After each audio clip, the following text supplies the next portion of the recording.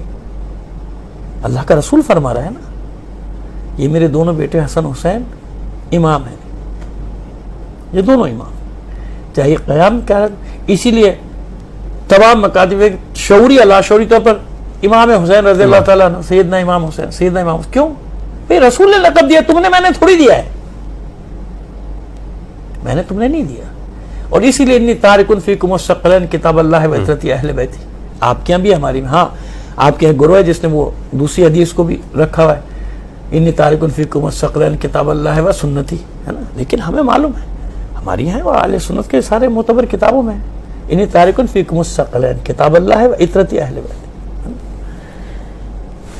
یہ دو چیزیں چھوڑ کے جا رہا ہوں، وزنی چیزیں چھوڑ کے جا رہا ہوں، کتاب اور اہل بیت چھوڑ کے جا رہا ہوں. یہ دونوں میرے بچے امام ہیں، جنگ کریں تب بھی امام ہیں.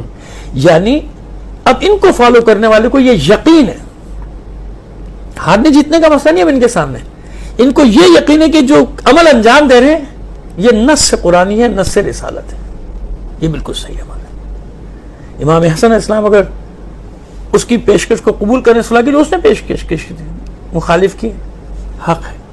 امام حسین کربلا میں جنگ کریں تو یہ وہ عقیدہ راسخ ہے امامت پر، یہ وہیں پر آئے گا جہاں انسان کو یہ یقین ہو کہ قیامت کے دن تک کا دنیا اور قیامت، دنیا اور آخرت دونوں کا میرا یہ وارث ہے، اور یہ میرے عمل کا، یعنی میں جو بھی عمل انجام دے رہا ہوں یہ میرا امام، میرا امام. تو امام کس نہج پہ ہونا چاہیے؟ جو قیامت کے دن ساتھ دے گا. قیامت کے دن کون ساتھ دے گا؟ جس کے ہر عمل پر یقین ہو کہ اس کا جو عمل ہے وہ درست ہے، یہ جو کہہ دے وہ حق ہے. کہاں سے آگے نظریہ؟ آئیے 2-3 آیتیں اور آپ کو دیتے ہیں. انما ولیکم اللہ ورسولہ والذین آمنوا الذین یقیمون الصلاۃ ویؤتون الزکاۃ وهم راکعون. بس اللہ تمہارا ولی ہے، رسول تمہارا ولی، اور یہ لوگ جو ایمان لائے، اعمال صالح انجام دیے، نماز قائم کی اور حالت رکوع میں زکوٰۃ ادا کی. نہیں سمجھ میں آئی بات؟ آگے چلتے ہیں سورہ نساء میں. یا ایھا الذین آمنوا اطیعوا اللہ واطیعوا الرسول واولی الامر منکم. اللہ کی اطاعت کرو، ایک، یا ایھا الذین آمنوا اطیعوا اللہ واطیعوا الرسول واولی الامر منکم. دوسری بات جو اطاعت ہے اس میں دونوں ساتھ اطاعت ہیں، رسول اور کوئی فرق نہیں، فاصلہ نہیں ہے دونوں میں نا. یعنی کیوں؟ رسول کو پردہ فرمانا ہے نا، لقاء اللہ سے پیوست ہونا ہے. پھر کس کی اطاعت کروں گا؟ اولی الامر کی. اولی الامر کون ہے؟ یہ جو انگریز ہم پہ حاکم بن گیا تھا برے صغیر میں، اولی الامر ہے. علماء نے اس کو بھی اولی الامر کہا تھا. اولی الامر ہے. ظالم حاکم مسلط ہو گیا، وہ اولی الامر ہے. ڈکٹیٹر آ گیا، وہ اولی الامر ہے. بادشاہ آ گیا بنی امیہ کا صفاق ترین، وہ اولی الامر ہے. حجاج اولی الامر ہے. عبد الملک ابن مروان اولی الامر ہے. مروان اولی الامر ہے. بنی عباس کے صفاق بادشاہ یہ اولی الامر ہے. کون اولی الامر ہے؟ ان کی اطاعت کرو. جان چھٹی میری، جاؤ جو کرنا ہے کرو. میں تو اولی الامر کی اطاعت کر رہا تھا. وہ شراب پیتا تھا، میں بھی پیتا تھا. یہ کام کرتا تھا، بدکاریاں میں بھی کرتا تھا. تو نے حکم دیا تھا اولی الامر کی اطاعت کری. کیا تباہی مچائی اولی الامر کے معنی میں؟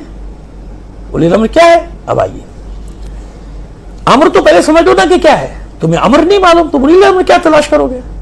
امر کی تعریف قرآن میں ہے، انما امرہ اذا اراد شیئا ان یقول لہ کن فیکون.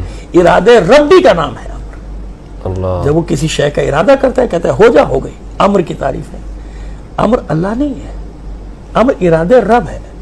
اور یہ 2-3 مقامات پہ یہی تعریف ہے، سیم یہی ہے. میں تو سورہ یاسین کے حوالہ دے کے پڑھتا ہوں تاکہ کسی کو ڈھونڈنے میں پریشانی نہ ہو، جا کے ڈھونڈ لو جو آیت پڑھ رہا ہوں. انما امرہ اذا اراد شیئا ان یقول لہ کن فیکون. یہ امر ہے. سمجھ میں آئی بات؟ ہمارے برادران جب وہ امر یہ ہے تو اولی الامر کون ہوگا؟ پہلے یہ طے کر لیں کہ اولی الامر اللہ کا رسول اولی الامر ہے کہ نہیں ہے. خود ہے نا اولی الامر، یعنی جو چاہے گا، جو مانگے گا ہو جائے گا. یہ ہے وہ قدرت معجزہ جس کو ہم معجزہ کہتے ہیں. یہ وہ طاقت جس کو کہتے ہیں ولایت تکوینی. یہ اللہ کا دیا ہوا اختیار ہے، کیونکہ اللہ نے ولایت میں اعلان کیا ہے نا، انما ولیکم اللہ ورسولہ والذین آمنوا. تمہارا مولا، تمہارا ولی اللہ ہے، رسول ہے، اور یہ ہے. وہ تو خود فرما رہے کہ 3 میں ہے، اور وہاں اطاعت میں بھی 3 کے، اللہ، رسول اور اولی الامر. اس لیے سارا جھگڑا غدیر خم پہ آ کے ختم ہوتا ہے، کیونکہ غدیر خم میں اللہ کے رسول نے اپنی مرضی سے اعلان کیا. کر سکتے اپنی مرضی سے اللہ کے رسول کوئی اعلان؟ اپنی مرضی سے جناب یونس علیہ السلام نے, نبی نے, اللہ کے نبی نے, وعدہ ہو گیا تھا کہ عذاب آئے گا, لیکن اللہ سے اذن نہیں لیا, بس چل پڑے کہ اب تو ان پہ عذاب آ رہا ہے, قوم کو چھوڑ کے چلے گئے. جب قوم کو چھوڑ کے چلے گئے تو ہم تو نہیں کہتے کہ گناہ کیا, غلطی کی, ہم یہ کہتے ہیں ترک اولا کیا. ترک اولا ہوا, اللہ کی طرف سے تنبیہ ہوئی نا, تنبیہ, رہنا پڑا ماہی کے شکم میں. تو آپ کیا یہ توقع کر سکتے ہیں کہ جب جناب یونس کے ساتھ, تو پیغمبر ختمی مرتبہ صلی اللہ علیہ وسلم ہر فعل وما ينطق عن الهوى ان هو الا وحی یوحى, اللہ کی مرضی, ورنہ پہلے اعلان کر دیتے اپنی مرضی تو ہوتی. تو غدیر خم میں یہ جو علی کی ولایت کا اعلان ہے نا, یہ اپنے بعد اولی الامر کی نشاندہی, یہ عقیدہ امامت کا آغاز ہے. جی عقیدہ امامت, یعنی امامت کا اعلان تو اللہ کے رسول نے پہلے ہی کر دیا تھا اس امت کے لیے, لیکن یہاں بتایا کہ میرے بعد ہادی کون ہے تمہارا. صحیح, کہ من کن تو مولا, بھائی چلے آپ کہتے نا جس کا میں مولا نہیں, آپ اس کو سوالیہ بنا لیں, آپ تو عربی ماشاءاللہ خوب جانتے ہیں. من سوال کے لیے بھی تو آتا ہے نا, من ربوں کا, من نبیوں کا, من اماموں کا, قبر کے جو سوالات ہیں, آپ اس کو سوال کر لیں پہلے جملے کو, من کن تو مولا, بتاؤ کس کا میں مولا, فرض کر لیں نا. ہم تو ترجمہ یہی کرتے ہیں نا, جس کا میں مولا اس کا علی مولا. کچھ دیر کے لیے, لمحوں کے لیے فرض کر لیجئے, جیسے اللہ کا رسول سوال کر رہا ہے من کن تو مولا, بتاؤ کس کا میں مولا. تو اب کس کا مولا ہے اللہ کا رسول؟ یہ ہے وہ وجہ, یہ ہے عقیدت کی, شیعہ کی عقیدے کی بنیاد, جو رسول کا حکم ہے کہ میرے بعد اولی الامر کون ہے, میرے بعد حاکم کون ہے, میرے بعد اختیار علی کے پاس. اب علی کے پاس ظاہری حکومت ہو یا نہ ہو, وہ امام ہے, وہ امام ہے اور اولی الامر ہے. صحیح, ٹھیک. اسی لیے جتنے بھی ولایت کے سلسلے ہیں وہ جا کے اس کے علاوہ کہیں ختم ہی نہیں ہو سکتے, کیونکہ سب کو معلوم ہے کہ یہ اعلان غدیر قوم, تو اس کو پورا بیان کریں نا. اب وہ ہمارے بعض احباب, خیر ان کی مرضی, ہم کوئی وہ نہیں کر رہے ہیں کہ وہ غلط کر رہے, کیونکہ اب وہ اپنے حساب سے کر رہے ہیں. وہ یوں کر دیتے کہ صاحب دنیاوی جو حکومت تھی وہ ان کو گئی, اور یہ ولایت روحانی. کیا مطلب ہے روحانی, کیا مطلب ہے؟ نہیں, امام وہ ہوتا ہے جو دنیا اور آخرت سب کا ذمہ دار ہے, انفرادی, اجتماعی, خاندانی, سیاسی, معاشی, ہر مسئلے کا. پیغمبر ختمی مرتبہ صلی اللہ علیہ وسلم نے عمل کر کے بتایا ہے نا. کون سا زندگی کا ایسا شعبہ ہے جس میں آپ کی حاکمیت نہیں ہے؟ جیسے آج میں کہوں کہ نہیں وہ روحانی طور پہ تو میں ہوں, لیکن بھئی دنیا میں میرا لیڈر جو ہے فلاں سیاسی لیڈر ہے, اس کے پیچھے چل رہا ہوں, جاؤ پہ قیامت کے اسی کے پیچھے اٹھو گے تم. تو کم سے کم اتنا یقین تو کہ جن کو میں فالو کر رہا ہوں مر بھی گیا کوئی بات نہیں, میری آخرت کے ضامن تو ہے نا. یہ عقیدہ امامت, اس لیے اتنا مضبوط عقیدہ شیعہ ہے, ان کو معلوم ہے کہ دنیا ہو یا آخرت ہو. تو آج بھی ہماری گردنوں میں, جس کو کہتے ہیں نا کہ وہ جو ہم تو توق نہیں کہتے, ہم تو کہتے ہیں ہار ہے, گلو بند ہے. اچھا, تو یہ ہمارا افتخار ہے کہ نبوت کے بعد, بھائی یہ الزام نہ لگاؤ, جھوٹ نہ بولو, ہمارا کلمہ نہیں پتا لا الہ الا اللہ محمد رسول اللہ علی ولی اللہ, بعد میں آ رہے نا علی, ہم نے کب پہلے رکھا ہے جو ہم پہ بہتان باندھنا. تاریخ میں اتنے بہتان باندھے گئے, اتنے بہتان. اب تو یہ میڈیا آ گیا بھائی, کچھ باتیں ہماری چلی جاتی ہیں, ورنہ تو اب تک وہی چل رہا تھا تھوڑے سال پہلے تک کہ بچوں کو کاٹ کے ذبح کر دیتے ہیں. اچھا, یعنی میں جہاں تک آپ کی بات کو سمجھ گیا, اور ناظرین بھی دیکھ رہے ہیں, کہ عقیدہ امامت کا آغاز وہ جناب امام علی سے ہوتا ہے. نہیں, کہتے ہیں کہ اعلان وہاں پہ ہو گیا نا, ولایت کا اعلان باقاعدہ, لیکن امام کا لفظ تو پہلے اللہ کا رسول استعمال کر چکا تھا نا, پہلے استعمال کر چکا تھا. اور سیدھی سی بات ہے کہ حضور کے جانے کے بعد کیا ہوگا. ہمارے یہاں ایسا نہیں ہے کہ حضور چلے گئے اور پھر آپس میں بیٹھے لوگ اور فیصلہ, نہیں, ایسا کیسے ہو سکتا ہے. اچھا, کوئی رسول دنیا سے گیا ہی نہیں ہے, کوئی نبی گئے ہی نہیں جب تک اس نے اپنا وسیع نہیں چھوڑا. جناب آدم سے شروع ہو جائیے آپ, سب کے اوصیاء کے نام لکھے ہوئے. یہ تو ہماری کتاب میں موجود ہے کہ حضرت علی کو فرمایا کہ آپ وسیع ہیں. تو پھر جب جائے نہیں تو پھر سب تو ایسے اس طرح سے گئے, اور اللہ کا رسول جس کے بعد اب کوئی نبی نہیں آئے گا, کوئی کتاب نہیں آئے گی, کوئی دین نہیں آئے گا, وہ ایسے چلا جائے گا لاوارث چھوڑ کے پوری امت کو, معاذ اللہ, نہیں ہو سکتا نا. لہذا یہ ہے جس پہ پردہ ڈالا جاتا ہے کہ نہیں, ہم جانتے ہیں اسے ہمیں کہ پہلے دن سے دعوت ذوالعشیرہ میں ہی اعلان کر دیتے. یعنی اب یوں سمجھا دوں میں, چلیے آپ کا سوال, آپ کنفیوژن آپ کا دور کر دوں, کہ دعوت کے پہلے دن سے اللہ کا رسول بتا رہا تھا کہ میرے بعد کون ہے نا, میرا خلیفہ, میرا وسیع, میرا جانشین, سب دعوت ذوالعشیرہ کا تاریخ میں موجود ہے آپ کے جملے. یہ جو آج میری گواہی دے گا کل وہ میرا وسیع, میرا وزیر ہوگا. تو حضرت علی اٹھتے تھے نا بچپن سے, جس پہ مذاق اڑایا گیا. صحیح تمام کتابوں میں شب ہجرت بتایا اپنے بستر پہ سلا کے, مواخات میں بتایا, مواسات میں بتایا, خیبر میں بتایا, خندق میں بتایا کہ کل کفر کل ایمان کے مقابلے, عمر ابن عبدوت کے مقابلے پر جب خندق میں گئے تو آپ نے کیا فرمایا, کل ایمان کل کفر کے مقابلے پہ جا رہا ہے. اور جو قتل کیا تو کہا ضربت علی یوم الخندق افضل من عبادت الثقلین, یہ تو تاریخوں میں ہے جملے. خیبر جو فتح کی, کل میں اس کو فتح دوں گا, صحیح بخاری کی, لا اعطین الرایۃ غدا رجلا قرارا غیر فرار یفتح اللہ علی یدہ, ایسے ہی ہے نا. تو اب یہ سامنے کی بات ہے, اتنے مقامات پہ رکھا, لیکن نہیں اب حکومت کے صراحت کے ساتھ, یعنی ہم تو کہہ رہے ہیں پہلے دن سے اپنے وسیع کا اعلان کر دیا تھا کہ کون ہوگا, لیکن اس کے باوجود غدیر خم میں مسئلہ کہ فرق کیا تھا دوسرے مقامات تو اس مقام میں. اچھا ایک اور عجیب بات یہ ہے کہ غدیر خم کی حدیث وہ حدیث ہے جس کے معنی تو بدل سکتے ہیں لوگ, تشریح تو بدل سکتے ہیں, لیکن اس حدیث کا انکار کسی نے نہیں کیا آج تک. حالانکہ دیگر حدیث میں تو ان کا نہیں, ہماری ہیں تمہاریاں نہیں, تمہاری ہیں میریاں نہیں, یہ سب ہوتا رہا. اس حدیث پہ نہیں ہے, حدیث سب نے لکھی. کیوں؟ اس کو بھی کہہ دیتے نا کہ نہیں کہا, یہ کوئی نہیں کہتا کہ نہیں کہا, معنی بدل دیں گے, یہ کریں گے, تشریح کر دیں گے, اس کی تشریح اس کا معنی یہ نہیں, وہ جو بھی کرو, ہے نا, ہاں دوست ہیں, چاہنے والے ہیں, چلو جو بھی ہیں, لیکن حدیث نہیں. کیوں؟ وجہ کیا تھی؟ اب دیکھیں یہ حکمت الہی ہے کہ جتنی بھی حدیثیں ان میں گڑبڑ کرنے کی کوشش کی, ادھر کا ادھر لگا دیا, آدھا کھا گئے, آدھا رکھ دیا, آدھا بھیج دیا, سب پتہ نہیں کیا کیا ہوا. لیکن یہ اتنا امپورٹنٹ مسئلہ تھا اپنے بعد ہادی کا اعلان. اگر یہ کہیں اور ہوتا نا, کہہ سکتے ہمیں تو پتہ نہیں بھائی, کیونکہ ایک ایک روایت 10 راویوں سے آ رہی ہے, کوئی کچھ کہہ رہا ہے, کوئی کچھ کہہ رہے تھے. وہ خلفائے اثنا عشر کی والی حدیث کا حل ہوا ہے, کوئی کچھ اپنی اپنی مرضی سے, سب نے اس کے جملے لگائے ہوئے ہیں, رکھے ہوئے, اور تشریح بھی اپنی مرضی کی کرتے ہیں. کہیں بھی ہوتا, ہر حدیث میں گڑبڑ ہوتی. یہ ولایت کی حدیث کہیں بھی ہوتی نا, بیان یہی ہو جاتا, بھائی ہمیں نہیں پتا, وہ سنا تھا. کچھ حدیثوں نے یہ بھی کہ وہ نے اتنے نام لیے, اس کے بعد کیا کچھ کہا تھا میں نے سنا نہیں. وہ جو کچھ کہا تھا نا, وہ کیا تھا؟ وہ علی کا نام تھا. بعض حدیث کی طرف میں صرف اشارہ کر رہا ہوں, وہ علی کا نام تھا, وہ آخر میں کچھ کہا تھا میں نے سنا نہیں, یہ کون تھا. خیر چلو چھوڑو, جانے دو. لیکن اس حدیث کو بھی 2 خطبے ہیں بس, ایک خم کا خطبہ ہے, ایک عرفات کا خطبہ ہے حضور کا ہے. اگر عرفات میں بھی بیان ہوتا, ہم تو تھکے ہوئے تھے, خیموں میں سو رہے تھے, ہمیں کیا پتا وہ کیا ہوگا. طواف کے دوران ہوتا, مینا میں تو ہر جگہ یہی مصیبت تھی. مزدلفہ میں ہوتا کہ بھائی رات بھر کے جاگے تو تھکے آتے, ہم تو سو گئے, ہمیں تو پتہ ہی نہیں چلا.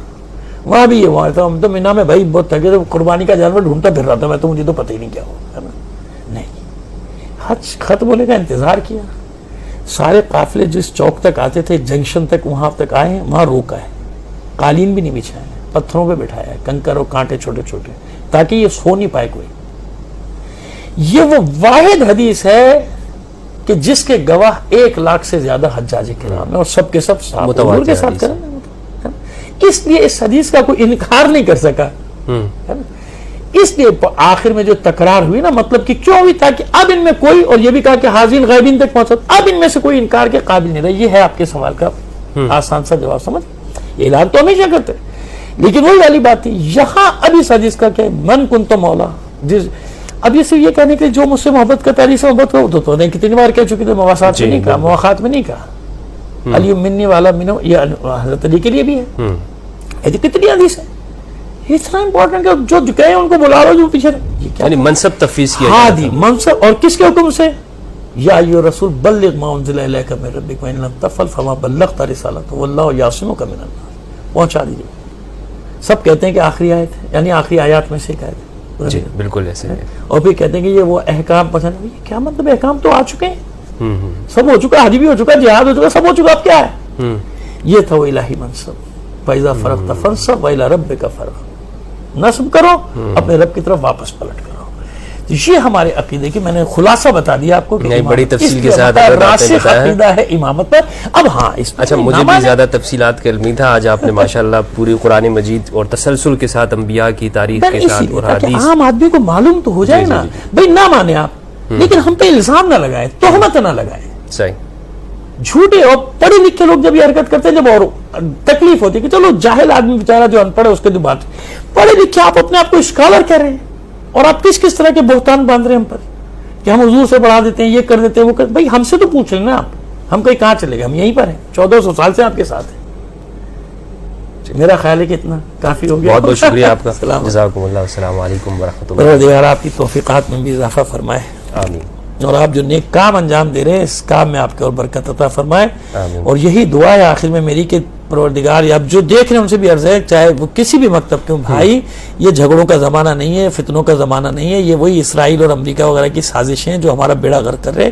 نہ پڑیے جھگڑوں, کوئی الجھن ہے پوچھ لیے, کسی بھی مکتب کے عالم سے پوچھ لیجئے, جس مکتب کے بارے میں آپ کو الجھن ہے جا کے اس سے پوچھ لیجئے. جھگڑا مت کیجئے آپس میں, اپنی گلیوں میں محبتوں کی جگہ نفرتیں نہ ڈالیے. جس محبتوں سے ہم رہتے تھے ان محبتوں کو واپس لے کے آئیے. پروردگار عالم ہمارے ایسے دوستوں کی توفیقات میں اضافہ فرمائے کہ جو ہر جگہ پہنچ جاتے ہیں. مجھے معلوم ہے کہ ان کو بھی بڑی مشکلات کا سامنا کرنا پڑتا ہے, لیکن یہ ماشاءاللہ مجاہد آدمی ہیں اور ہر جگہ پہنچ جاتے ہیں. وہ ہماری ہندو برادری میں بھی چلے جاتے ہیں یا مسیحی برادری میں بھی چلے جاتے ہیں. اللہ ان کو اپنی حفظ و امان میں رکھے. وما علینا الا البلاغ المبین.